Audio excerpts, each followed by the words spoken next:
En los últimos meses, estos son procesos que llevan mucho tiempo. Sin embargo, los últimos meses han sido momentos en que siento que de alguna manera sido atacados por diversas cosas.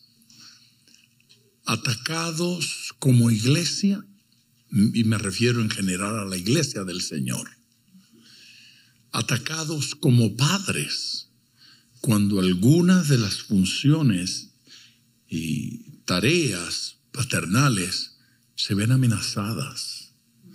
Se ven amenazadas por leyes que quieren aprobar, por actitudes en torno a la iglesia.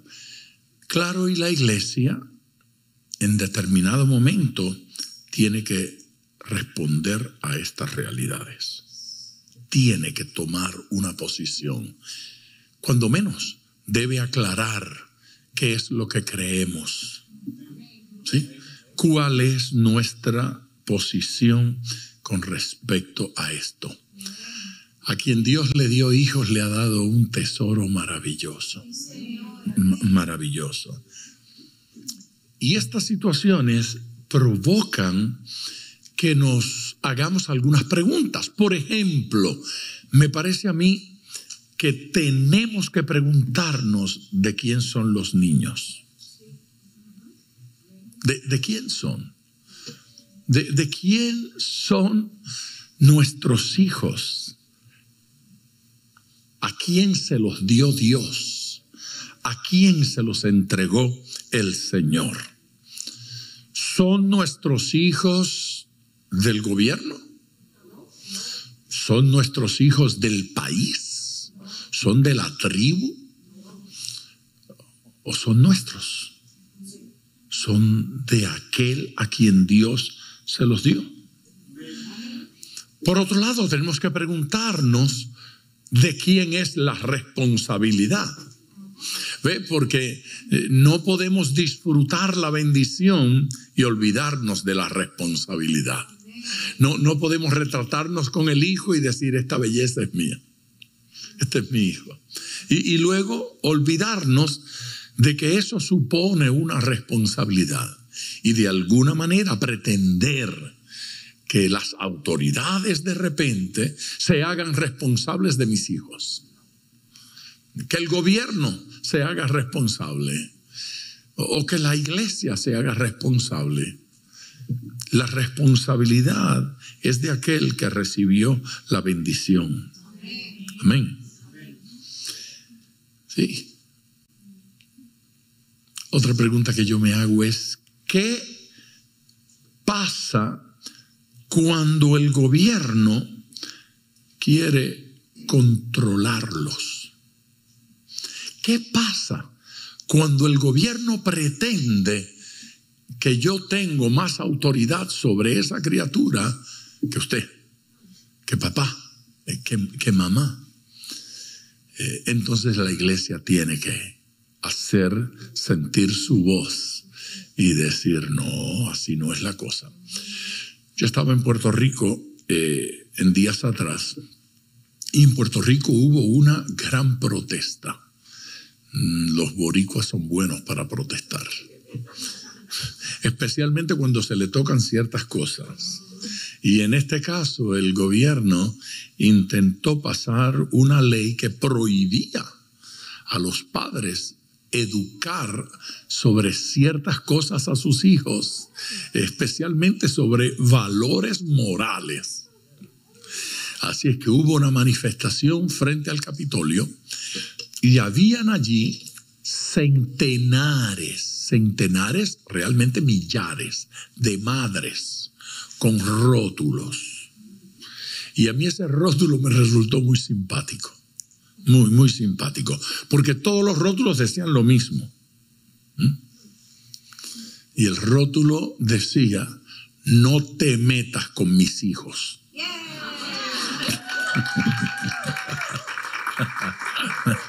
Aleluya. Sí, no, es que cada vez que yo pienso en ese rótulo, veo el rostro de mi mamá. No te metas con mis hijos. Con mis hijos no. No toques esa tecla que te va a salir cara. No te metas con mis hijos.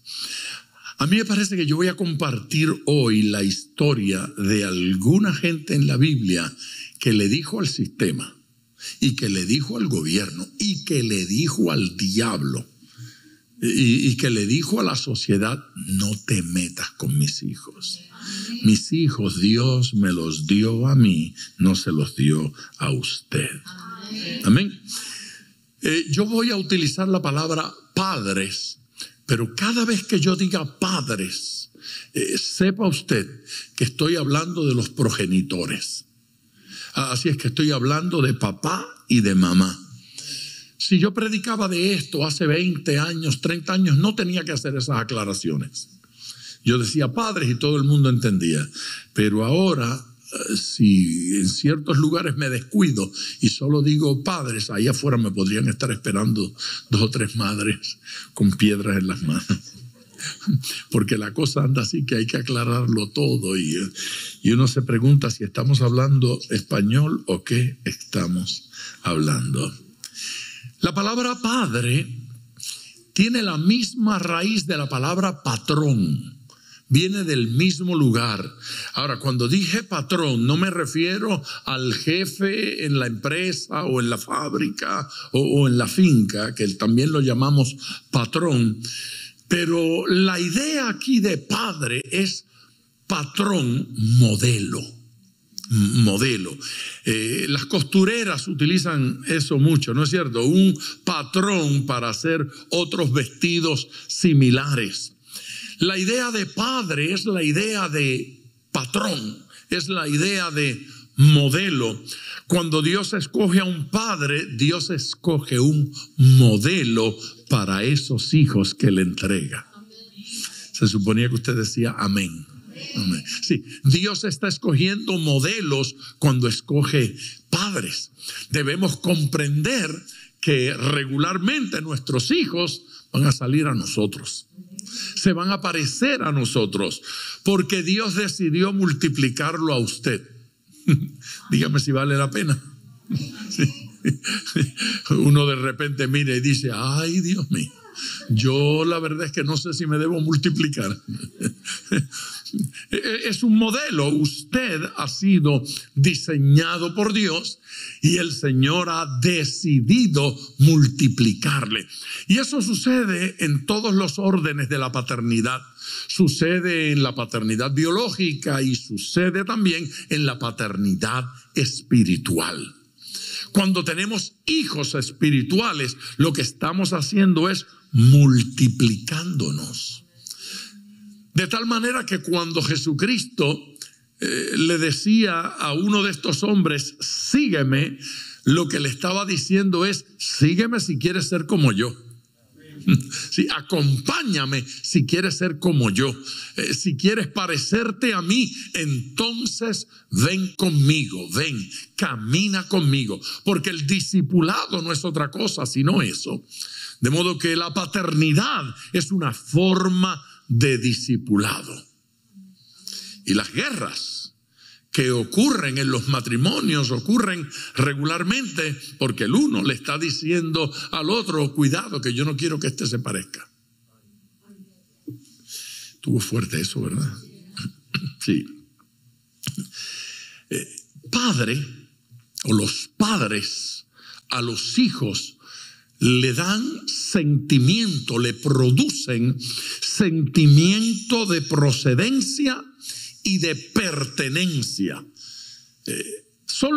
Tener padre, tener madre, referirnos a esas figuras me hace sentir que pertenezco a algo y que provengo de algo. Por lo tanto, ese sentido de origen se produce por la relación con los padres. De origen, yo no nací de la nada. Nací de un padre y de una madre. De allí esta figura, esta nariz, estos ojos, este color de piel, porque yo vengo de allí, porque yo vengo de esa familia, pertenezco a esa familia y provengo de esa familia. Así es que me da sentido, o le da sentido al hijo de origen y le da sentido de pertenencia. Esa idea de tener derecho a algo. Los hijos y los nietos sienten que tienen derecho a algo cuando están en familia. Tengo derecho a algo. Tengo derecho a comer a cierta hora. ¿Dónde está mi comida? Regularmente no preguntan, ¿me incluyeron en la comida de hoy? No, eso está establecido, que me incluyen, porque yo tengo derecho a eso. ¿No es cierto? Si tengo derecho a regalos el día de mi cumpleaños, tengo derecho a regalos en la Navidad, tengo derecho a trato, que cuando me enfermo creo que tengo derecho a ser atendido, a ser llevado, ¿no es cierto?, a ser medicado. Tengo derecho. Y eso se pierde cuando se ausenta esa figura de los padres, cuando una persona no sabe que pertenece a una familia. De allí que yo tengo serias interrogantes cuando se habla de seguir desarrollando la idea de niños que se manufacturan en un laboratorio y que no tienen padre y no tienen madre. Así que lo más cercano a mamá es un tubo de ensayo. Si lo más cercano a vientre es un laboratorio. La pregunta es las implicaciones morales que eso va a tener en la vida de esas criaturas. Podríamos abundar en eso y podríamos pasar un buen rato aquí hablando sobre eso, y es posible que resulte interesante, pero yo tengo algunas otras cosas que decir, así que quiero alejarme de eso. El que tiene un hijo tiene un llamado divino. El laboratorio no lo tiene, pero usted lo tiene. El que tiene un hijo tiene un llamado de Dios. Es Dios quien me encargó esa tarea. Y la operación, el desarrollo de esa tarea, o edifica o aplasta a esa criatura. Por lo tanto, el taller del hogar es lo más importante en la vida de una criatura, porque lo forma o lo deforma. Nadie tiene el poder de hacerle tanto mal a su hijo como usted. Nadie tiene tanto poder para dañarlo, para mutilarlo y para deformarlo como usted. El padre, la madre, tienen la responsabilidad de formarlo. Un versículo que vamos a utilizar en el día de hoy se encuentra en Proverbios, capítulo 22 y versículo 6. Me parece que es conocido y dominado por todos. Es ese versículo que ustedes saben de memoria, que dice: instruye al niño y... sí, así es que dice: instruye al niño en su camino, y aun cuando fuere viejo no se apartará de él. Mire cómo dice la Nueva Versión Internacional: instruye al niño en el camino correcto. No dice simplemente en su camino, es en ese camino que Dios determinó para él. Ve, cuando el versículo dice instruye al niño en su camino, no está diciendo instrúyelo en su capricho. Ve, la idea no es instruirlo conforme a la sociedad. Usted me está atendiendo.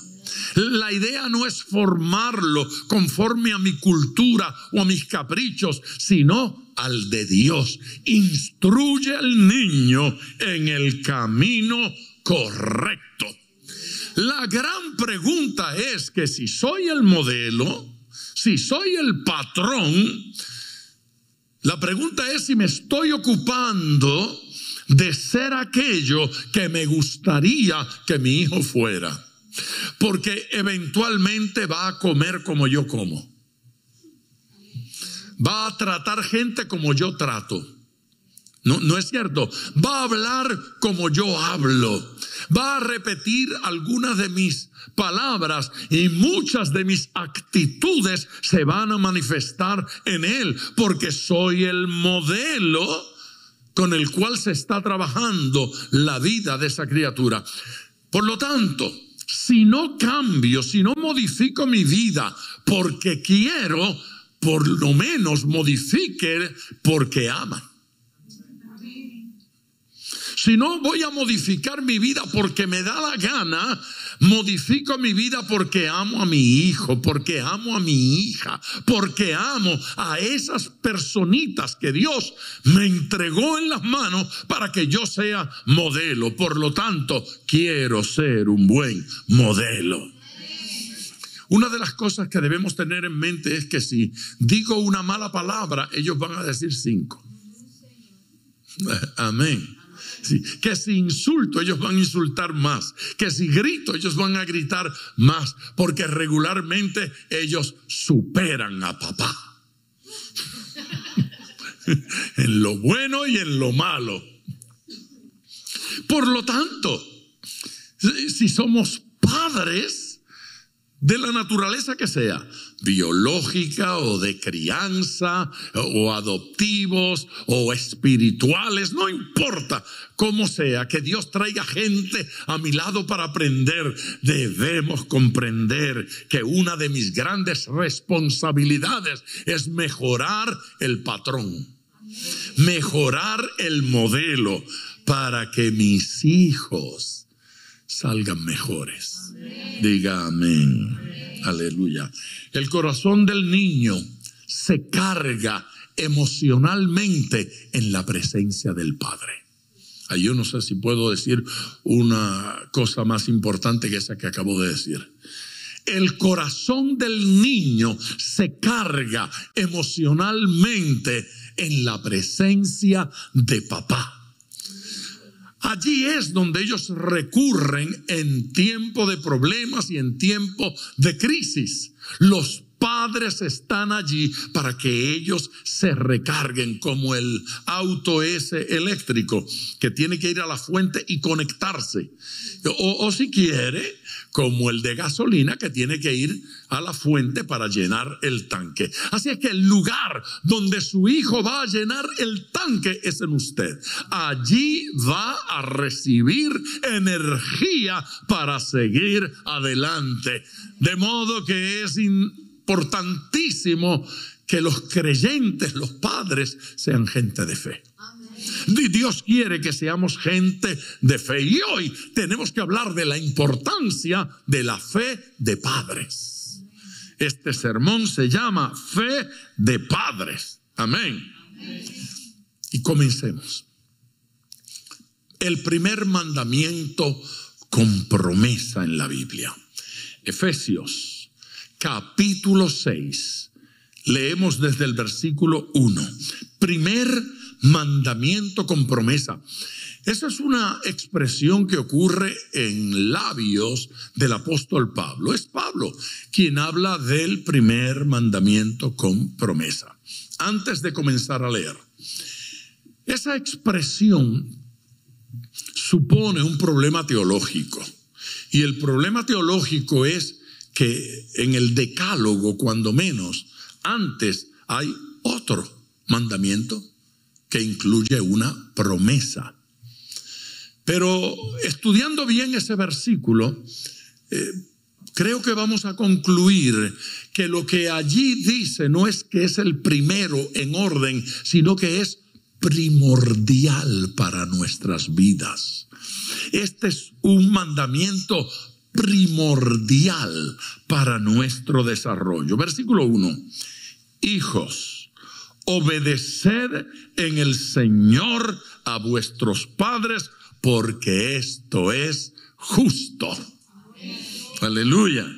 Estamos hablando de padres de fe.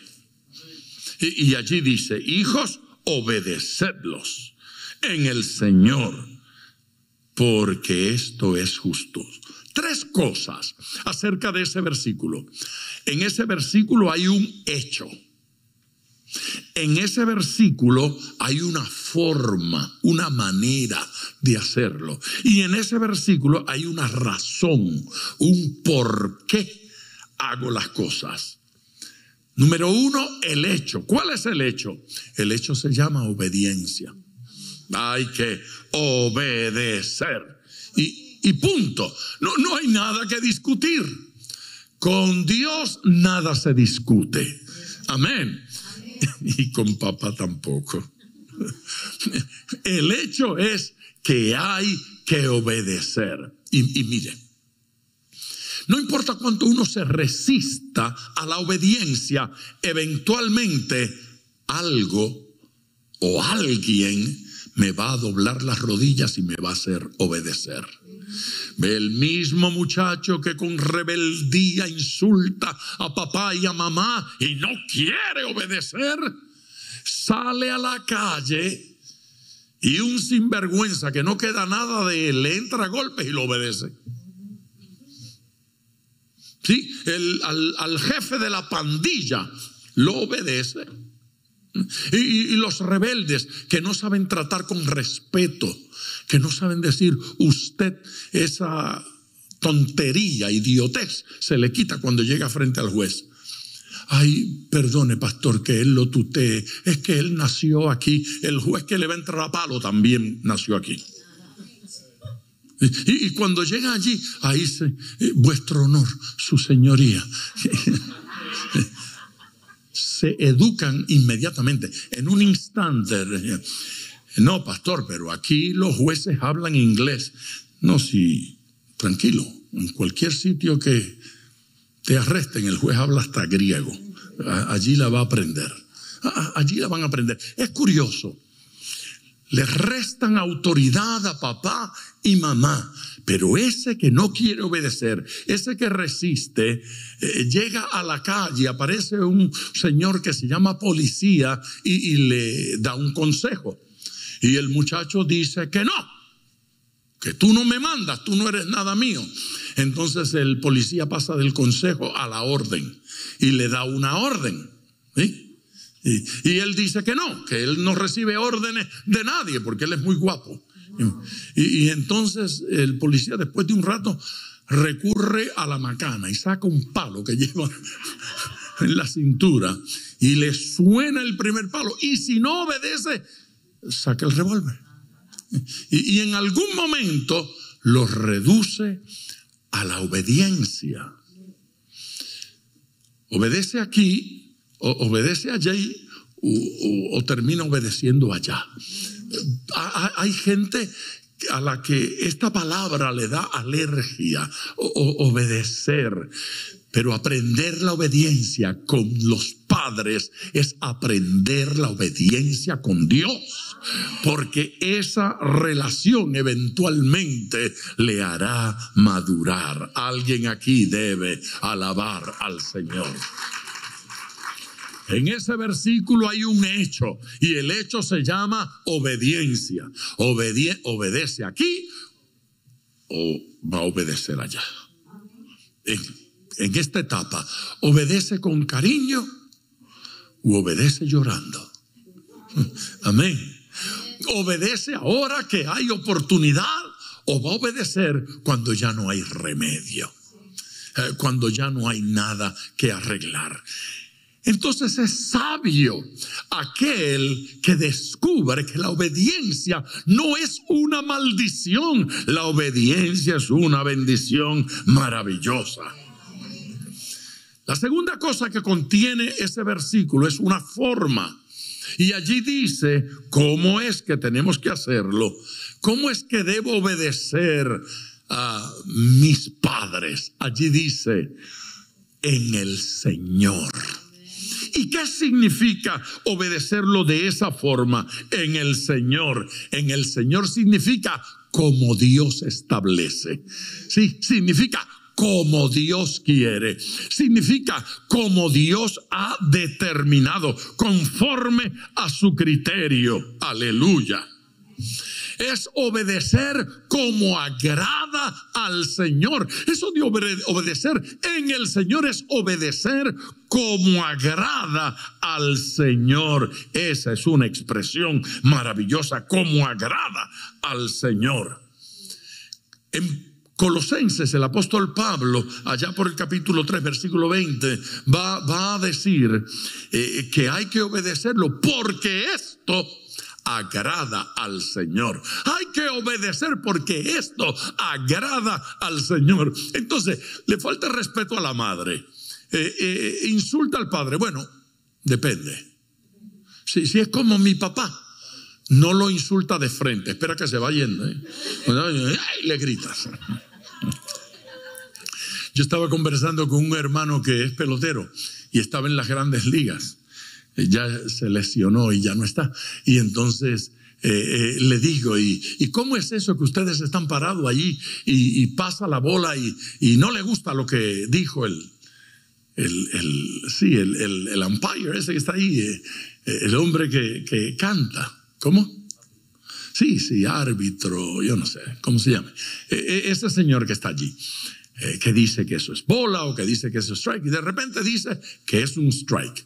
Y el pelotero baja el bate y dice 2 o 3 cosas, así, y parece que está insultando al umpire. Y yo le pregunté a mi amigo, oye, ¿y qué es lo que ustedes le gritan ahí al umpire?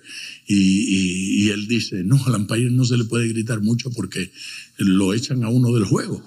Bueno, y entonces, ¿qué es lo que está gritando? No, uno le dice, así es que se canta, me gustó eso. Entonces es para engañar a los que están por la televisión, que se creen que el tipo es bravo y todo eso.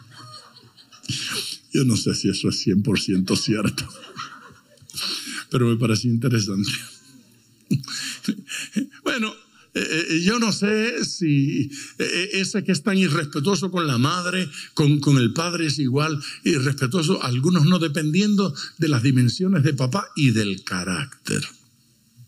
Se animan a ser groseros, se animan a ser malcriados. Curiosamente, si son cristianos, luego están orando para decirle al Señor, Señor, yo quiero hacer tu voluntad. Esta es su voluntad. Que obedezca a padre y madre. Amén. Señor, yo quiero agradarte. Mire para acá. Esto agrada al Señor. Agrada al Señor que obedezcamos a nuestros padres. Porque esa es la escuela del carácter para que eventualmente usted de igual modo pueda criar hijos y usted pueda tener una saludable relación con Dios. Amén. Finalmente, en ese versículo hay una razón, y la razón está clara. Esto es justo, ¿sí? Porque esto es justo. Lo más justo del mundo es que usted honre y obedezca a esa mujer que está sacrificando su vida por usted. Amén. Lo más justo del mundo es que honremos a esa persona que trabaja para que yo coma, que trabaja para que yo vista, que se esfuerza, ¿sí?, diariamente para que yo reciba ciertos beneficios. Dios establece, porque esto es justo. Aleluya. La justicia de Dios en la vida del creyente joven es: obedece padre y madre. Honra a esas dos figuras, honra a esas dos personas. Alguien que dé gloria. El próximo versículo dice: honra a tu padre y a tu madre. Allá decía obedécelos. Acá dice, hónralos. Honra a tu padre y a tu madre, que es el primer mandamiento con promesa. Curiosamente, cada vez que ese término honrar a alguien aparece en la Biblia, está amarrado a finanzas. Está amarrado a ayudarlos, está amarrado a bendecirlos, está amarrado a darle la mano. Eso de honra no es solamente decir, sí, la viejita mía es una buena mujer. No está hablando de eso. Está hablando de una cosa práctica. A esa mujer hay que ayudarla. Sí, cuando yo voy a un lugar, aunque yo no conozca y yo no sepa, y veo a una madre cargando cosas y a los hijos viendo televisión, yo intervengo. Oye, vago, ven acá, apaga la cosa esa y lárguese a ayudar a su madre. Honro a mi madre. ¿Por qué honro a mi madre? Honro a mi madre porque digo que ella es linda. No, manténgala. Porque digo que ella es buena. No. Levántela, ayúdela, dele la mano. Hay que honrar a esa gente. Alguien que alabe al Señor. Sigue diciendo, para que te vaya bien. ¿Sonó amenaza? Bueno, no, es promesa. Es promesa. Sonó amenaza, pero es promesa. La amenaza está implícita. De otra forma te va a ir mal. Ok, para que te vaya bien y seas de larga vida sobre la tierra. Dos bendiciones en esto de honrar padre y madre. Dos bendiciones. Una, prosperidad. Amén. Prosperidad. Allí está hablando de prosperidad. Que te vaya bien. Pastor, en los negocios. Sí, en los negocios. En los negocios. En los negocios. Y en algo más, pastor. En los estudios. En los estudios. En la relación con la gente. Para que te vaya bien en la sociedad. Para que le vaya bien en cualquier orden de su vida. Pero dice algo más. No solo es prosperidad, dice larga vida sobre la tierra. ¿Y qué es larga vida sobre la tierra? ¿Qué significa larga vida sobre la tierra? Que dure 150 años. Mire, eso no sería una bendición. Eso no sería una bendición. Si después que no puedo con el cuerpo y ya no puedo más, me dicen, todavía te quedan 40 años de vida. Jesucristo, Padre Celestial. Esa no es la idea allí. ¿Sabe cuál es la idea allí? La idea allí es tiempo para servir a Dios en la tierra. Alábelo con todo el corazón. Tiempo para servir a Dios. Es para disfrutarme dinero. No, es para que le sirva a Dios.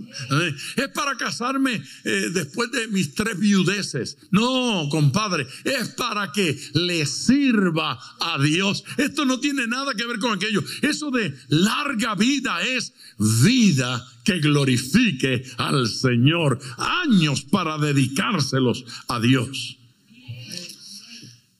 Y vosotros, padres, y aquí cambia la tónica porque algo le tenía que tocar a los padres.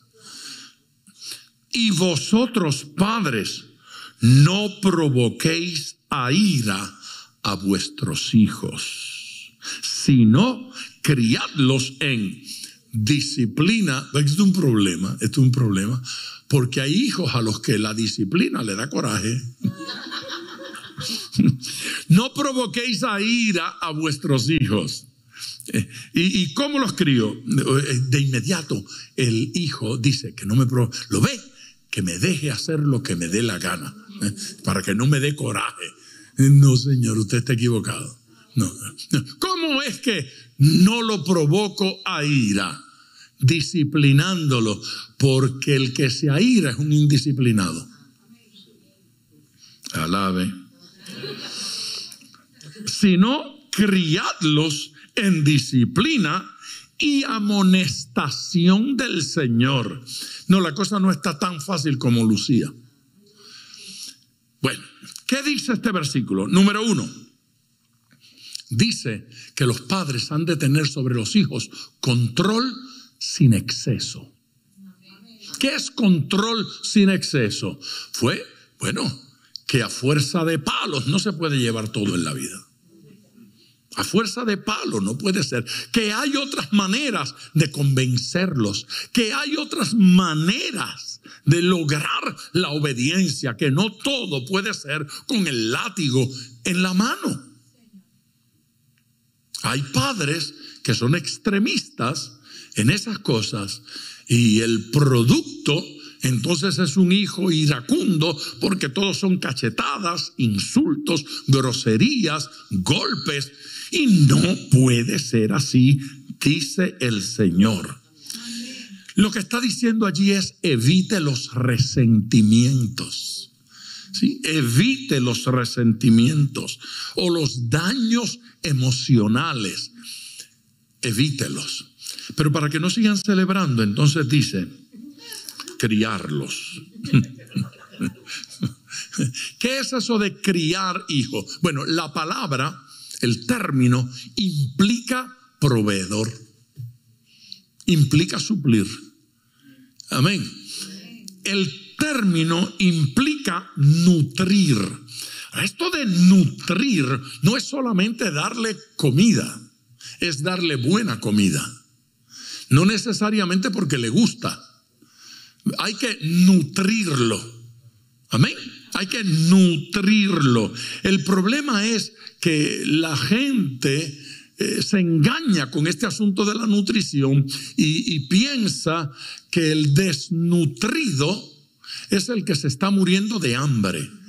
Pero hay gente desnutrida en su obesidad y otros desnutridos en su flacura. Unos están flacamente desnutridos y otros están desnutridamente obesos u obesamente desnutridos. No necesariamente comer significa nutrición. Allí dice que el padre tiene la responsabilidad del menú. Entonces no es que el hijo dice lo que le da la gana de comer.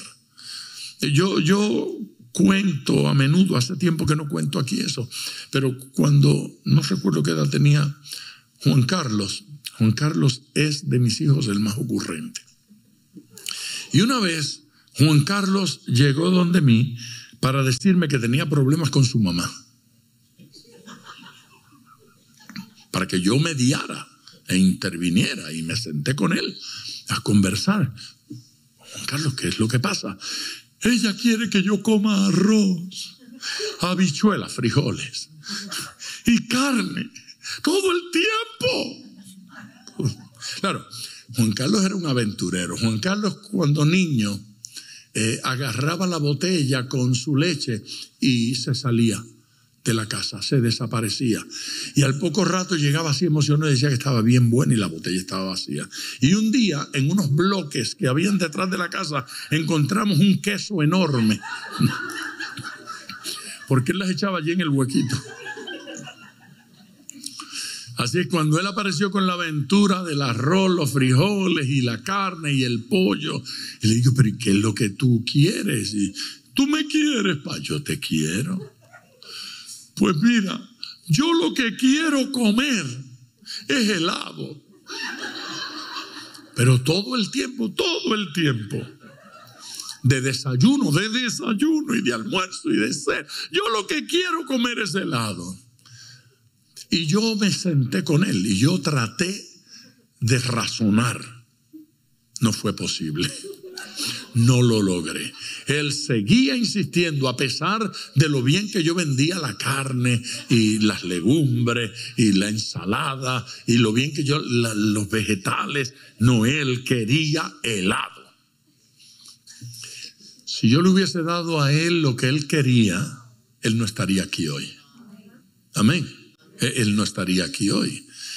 Así es que él no aceptó, pero yo como quiera lo hice comer.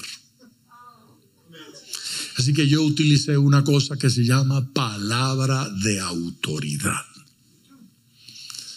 Pues fíjate bien, todavía tú pareces no saber mucho acerca de nutrición, pero yo sí. Y como yo no quiero que tú te desnutras y te mueras, tú vas a comer lo que tu mamá dijo. Entonces hay una cosa en la Biblia que se llama vara de corrección. De guayabo son buenísimos. Y yo la puse en la ventana. Ellas funcionan en la ventana. Eso es un recurso para la ventana. Usted le escribe el versículo bíblico, vara de corrección, le pone el versículo y la coloca en la ventana. Y le dije, mira, ahí te mandó vara de corrección. ¿Qué tú piensas? Ese platito con... Y yo tenía mi técnica. ¿Tú te lo quieres comer riendo o llorando? ¿Cómo tú prefieres comer? ¿Cómo tú prefieres? No, riendo. Pues riendo es ahora. Dale, comienza a reír. Ríe y come. Porque dentro de 5 minutos va a ser con lágrimas que te lo vas a tragar. Y ellos son brillantes, ellos son inteligentes. Ellos saben que la carne con lágrimas pierde proteínas. Así que con alegría se hace mejor la digestión. Y mírelo ahí, está hecho un tanque. Ese es mi hijo amado. Criarlo implica nutrición. Criar a nuestros hijos implica alimentarlos, pero no solo eso. Es importante que miremos bien el versículo, porque aparte de criarlos, dice allí disciplina. Diga conmigo disciplina. Dice allí disciplina. ¿Qué es disciplina? En ese versículo, disciplina es instruir. En ese versículo, disciplina también incluye corregir, implica instruir y corregir. Implica ambas cosas. ¿Sabe que de esa palabra en el original, en griego, es de donde deriva la palabra pedagogía? Hoy hay pedagogos y se enseña pedagogía porque en la Biblia aparece una palabra que se llama disciplina. Educa, forma, instruye, aleluya, y corrige cuando no están caminando correctamente. Luego el versículo dice amonestar. Amén. Sí, con amonestación. Y vosotros, padres, no provoquéis a ira a vuestros hijos, sino criadlos en disciplina y amonestación en el Señor. ¿Qué es amonestación? Mire qué interesante ese término. Amonestación lleva la idea de colocar en la mente. Amonestar es grabar en la mente, lleva la idea de insistencia, colocar en la mente lo que Dios nos está anticipando. A ese muchacho hay que grabarle en la mente el plan de Dios, el propósito de Dios y las consecuencias de no obedecer ese plan de Dios. Grabar en la mente es advertir sobre las consecuencias, las buenas y las negativas. Los criterios santos acerca de las cosas, los criterios divinos acerca de cada cosa. ¿Qué es el matrimonio? ¿Cómo es el matrimonio? ¿Qué es el estudio? ¿Qué es trabajar? ¿Qué es la iglesia? ¿Qué es la relación con Dios? ¿Qué es la ofrenda? ¿Qué es el diezmo? Yo era muchachito en la iglesia, y cuando mi papá me daba una monedita, yo calculaba el 10% y eso lo guardaba en otro bolsillo para traerlo semanalmente a la iglesia. Hay que educarle, hay que grabar en ellos. Entendiendo esto que acabo de decir, yo quiero que miremos un par de casos. Número 1, el caso de los padres de Moisés. ¿Cuántos recuerdan a Moisés? Cuando más fuerte era la persecución de Faraón, cuando más difícil la cosa se puso, estos señores, esta pareja, que ya tenían 2 hijos, que estaban en el culto anterior, cuidado, ya tenían 2 hijos, tenían un hijo, ¿sí?, varón, que se llamaba Aarón, exactamente, Aarón, y tenía una hija que se llamaba Miriam o María. María es el mismo nombre, Miriam y María es el mismo nombre, y cuidado porque en unos lugares lo va a encontrar como María y en otros como Miriam. Ya habían nacido, Aarón era el mayor, Miriam se calcula que era una jovencita adolescente. La realidad es que estaba entre los 10 y los 13 años más o menos cuando Faraón puso una ley. Y sabe, la ley que el rey establece es legal, ¿sí? Es una ley, es legal. Y la ley establecía que si un judío tenía hijo varón, había que matarlo. Si estaba embarazada de varón, que aborte, que lo mate. Si tiene mujercita, déjela vivir. ¿Por qué? Porque las mujeres no van a la guerra. Ellas sirven, ayudan, pero no van a la guerra. Pero los varones sí, y podrían rebelarse contra nosotros. Esa era la idea. Bueno, entonces, si es varón, tiene que morir. No habían pruebas para ver el sexo del niño, así es que esperaban que naciera, y al nacer, si era varón, lo mataban. Lo ahogaban, lo decapitaban, lo tiraban al río, tenía que morir el niño. Y esta pareja decidió desafiar a Faraón y desafiar la ley, porque cuando Faraón, el gobierno, el rey, el presidente, el alcalde, quien sea, va en contra de la ley de Dios, entonces la ley de los hombres se tiene que someter a la ley de Dios.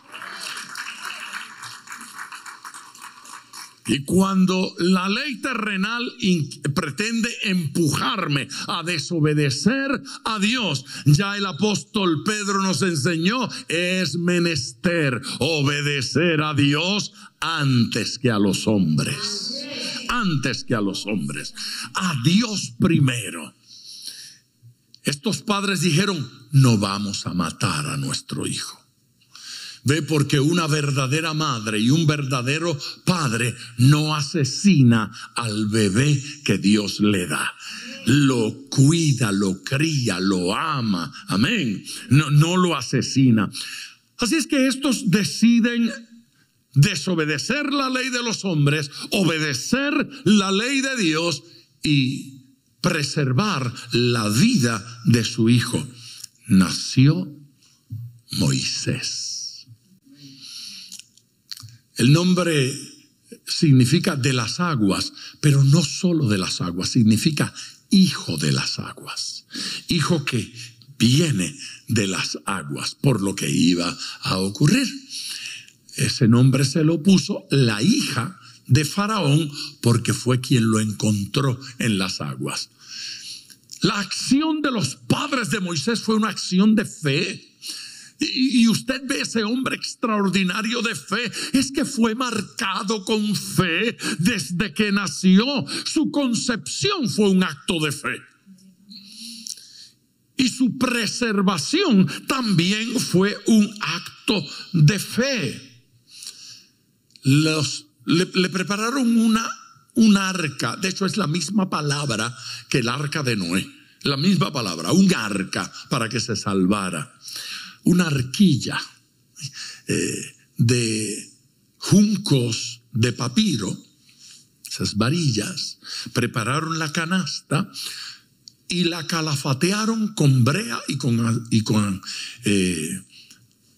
asfalto. Con asfalto y con brea la calafatearon. La idea es que el agua no se le metiera y que las varillas de papiro no se soltaran. Allí colocaron al niño y lo soltaron en el río, entre los juncos. Allí estaba. Y la mamá astutamente mandó a Miriam a velar al niño. Ve y estate atenta al niño. Llegó la hija de Faraón para bañarse en el río con su séquito. Y cuando estaban allí se dan cuenta que hay una canastilla. Alcánzame la canastilla. Abren y descubren que en el pequeño arca había un niño.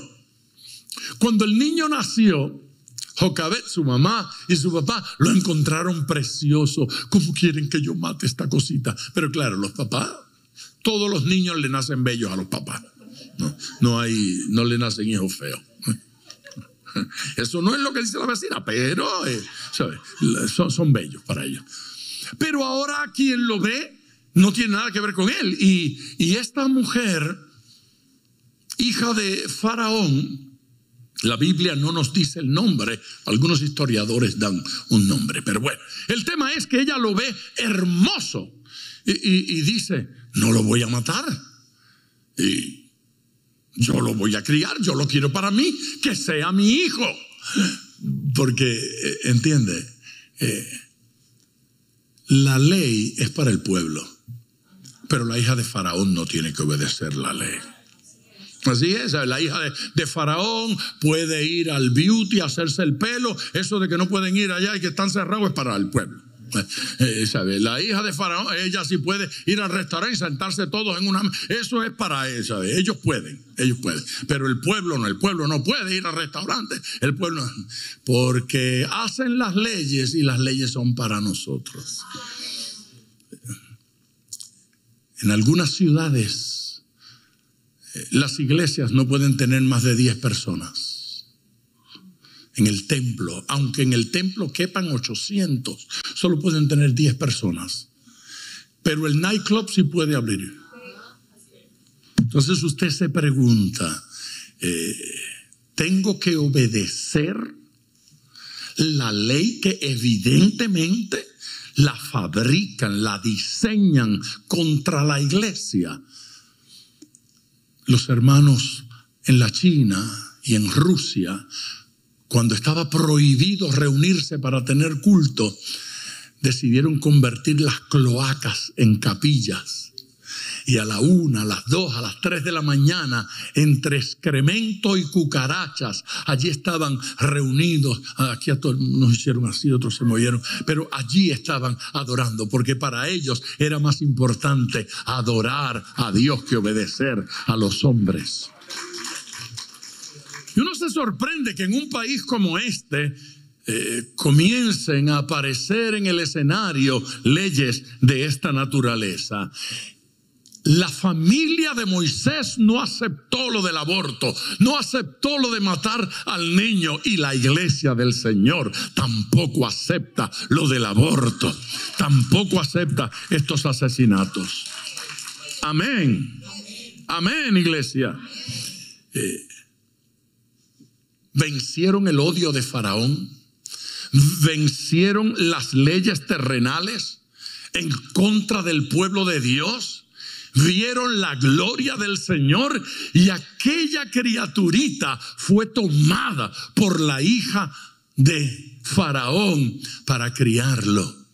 Y entonces Miriam, que estaba allí cerca, fue y le hizo una propuesta. Señorita, ¿no quiere usted que yo vaya y le consiga una esclava que se lo cuide? Una que pueda amamantarlo, que tenga leche para criarlo.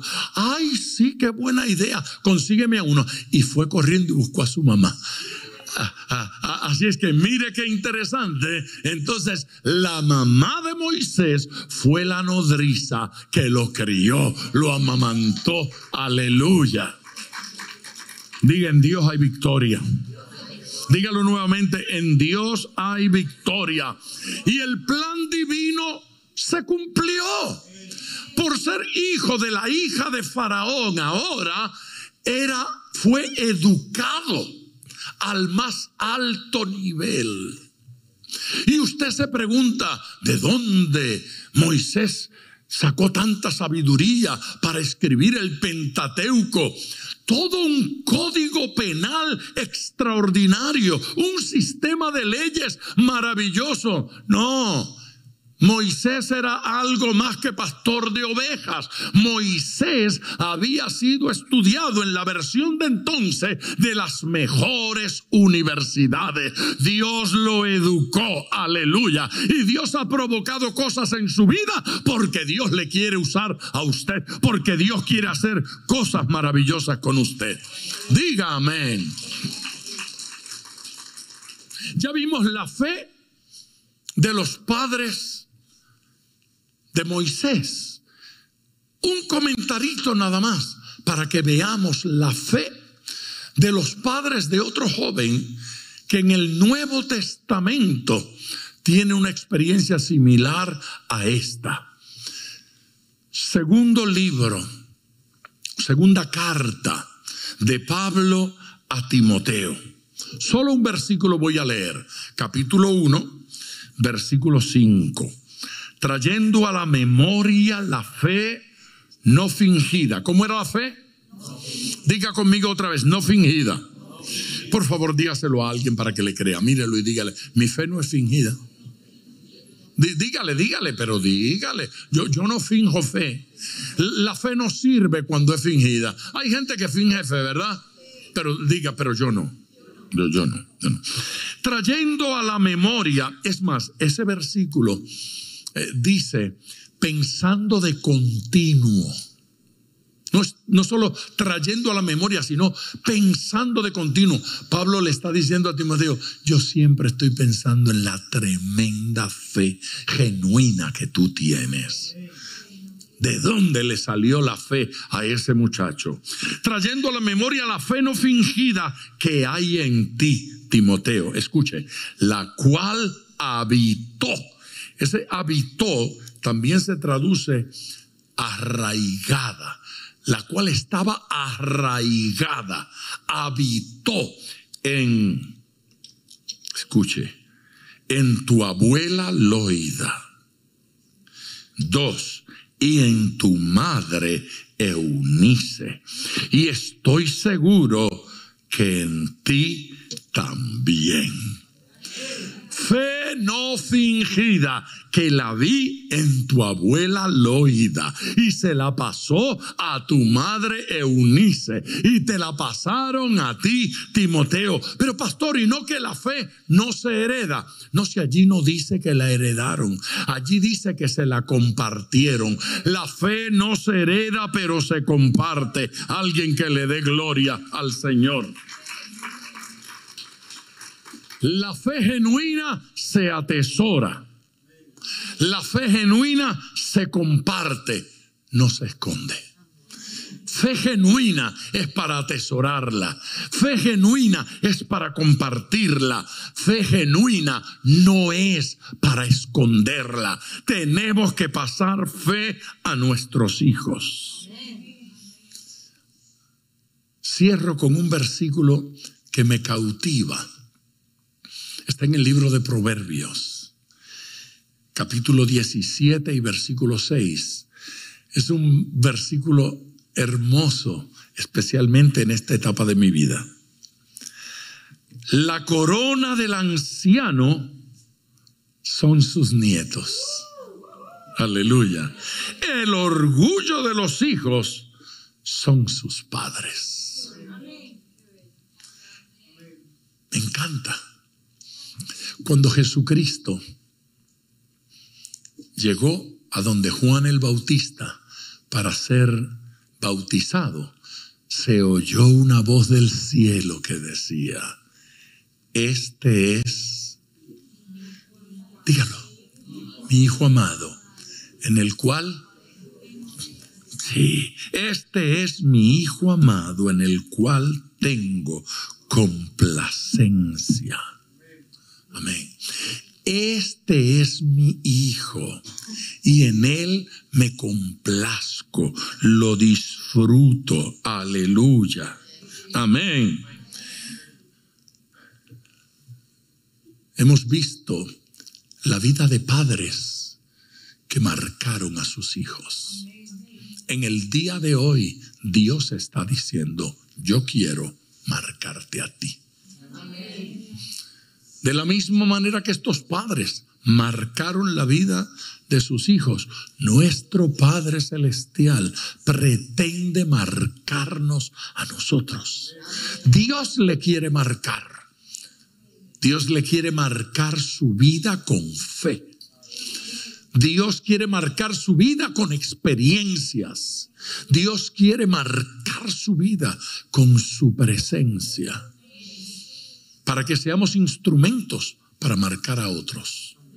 Para que seamos instrumentos para marcar a hijos biológicos, de crianza, espirituales, adoptivos. Como sea, Dios quiere usarle para marcar vidas.